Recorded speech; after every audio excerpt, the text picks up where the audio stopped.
kvadratik funksiya verib, f1 3-dür, f-1 5 olarsa b-ni tapı. Yəni o deməkdir ki, bu funksiyada x-in yerinə 1 qoyub 3-ə bərabər edirik. Yazırıq ki, a vurulsun 1-in kvadratı üstə gəlsin b vurulsun 1 üstə gəlsin c bərabərdir 3-ə.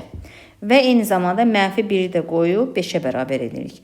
A vurulsun mənfi 1-in kvadratı üstə gəlinsin b vurulsun mənfi 1 üstə gəl c bərabərdir 5-ə.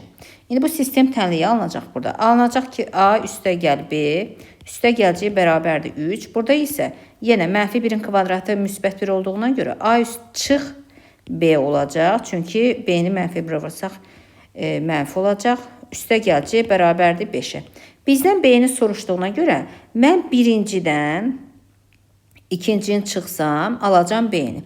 Deməli, birincidən ikincini çıxsam a-lar islah gedəcək, c-lər də islah gedəcək. Qalacaq b minus mənfi b bərabərdir 3 minus 5. Burada toplanacaq 2b olacaq, müsbət 2b bərabərdir mənfi 2. b də bərabərdir mənfi 1. Cavab mənfi 1 olacaq.